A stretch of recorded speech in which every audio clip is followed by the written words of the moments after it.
Look, this is cynicism raised to the level of comedy. They were lying when they said it wouldn't change, the deadline wouldn't change. Everyone knew they were lying, and now nobody is surprised that they're lying, and nobody really cares about it, apparently. There you have Charles Krauthammer saying the White House is being deliberately dishonest with its latest delay in Obamacare. This is anxious Democrats with eyes on the polls set to come out with a bill to fix the new health care law.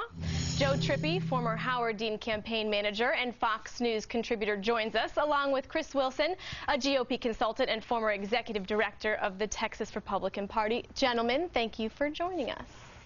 Nice to be with you. All right, Joe, let's start with you. Charles has some very strong words for the president there. So how does this administration avoid the perception that they are not sticking to the rules they originally made when they keep on extending these deadlines?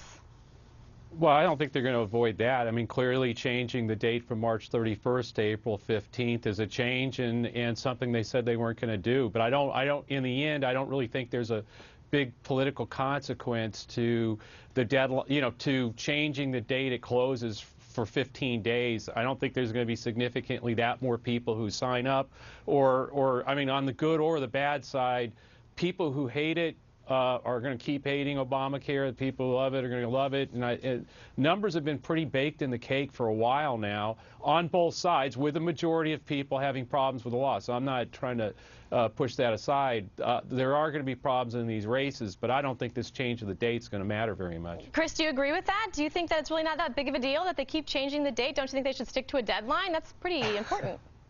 Yeah, of course I do. And I would disagree that the numbers are baked in the cake. I think what you see is the American people becoming more and more against it. The interesting development I've noticed as a pollster is it's not just the American people in general, but you have specific subgroups. And to point one out, Hispanics in a lot of key states now are now a majority against Obamacare, where it was one group that actually supported it pretty strongly. And I think Obama and the Democrats with this law are going to be the best gift Republicans could have received in terms of proving that the fool's gold of government doesn't actually pay off. And by trying to pass a law like this, it actually makes things worse. And so you're going to see not just are Democrats running scared for the elections, but for the long term, because this core constituency that had started to vote very strongly Democrat is now starting to move back because of one key issue, and that's Obamacare. Okay, you bring up a good point. You brought up elections, and I want to shift gears here so we can get to another topic. Democrats in the Senate are changing their tune. They're introducing legislation that would go through Congress to tweak the Affordable Care Act. One of the examples is that they came up with a copper plan. So it's a more affordable plan, lower premiums, again, really working to get that younger generation. The latest push, is it coincidental? And Joe, I want you to answer this. Do you think it has any coincidence to November, the midterm elections? Well, I mean, obviously, I think in front of the elections, you're going to see this kind of a bill or proposal. But I think what's interesting, I think Chris is wrong about this. The thing that's changed dramatically is that the number of people who want to repeal the law is now down, according to the Kaiser Foundation poll came out today, down to 29%. So this bill or the actions that Democrats are talking about, keep it but fix it, is more where voters are. Clearly, there are lots of people who want to repeal it, but it's down to 29%. So this makes sense in terms of making proposals that make the law better, but keep the positive things that Democrats are going to be talking about.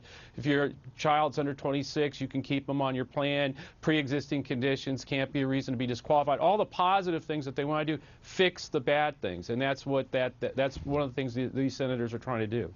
Chris, what do you think about the senators' move? Have you read a little bit more about their decision to delay? It's interesting in terms of the approach. So you half want to change the rules and keep trying to change the rules until hopefully they'll have some success report. The other half want to rewrite the law, and then you've got Harry Reid off on his own blaming the entire problem on people not knowing how to use the internet properly. When it gets down to it and looking at the individual feelings about changing the plan or repealing the plan, the fact is things are just going to get worse. People really have not felt the full effect of insurance rates rising. They haven't felt the full effect of losing their doctors. They haven't felt the full effect of their insurance plan completely going away. And so as that becomes more and more of an issue, and we see that really as Obamacare is fully implemented, we see more and more people losing their plan, losing their doctor, their rates going up. I think you're just going to see these numbers get worse and worse. And the interesting part about that, it all keeps happening as we get closer to the November elections. All right, final word. Do you think that Harry Reid is going to let this type of bill get a vote on the floor? Chris, Joe, both of you guys? I don't think anybody has an idea of how that's going to go down or whether he's going to allow it. I wouldn't hazard a guess. Chris? Yeah, he has just become so unpredictable. But the thing is Harry Reid is going to have to fight his own constituency here. He has too many Democrat members who are up for re-election that are now running scared on this law. And I think because of that, he's going to have a revolt if he doesn't allow it to come for a vote. All right, gentlemen, thank you. Chris, Joe, appreciate it. Thanks, Elizabeth. By the way, cupcakes are not $15 in New York. It was exaggeration. Oh, exaggeration station over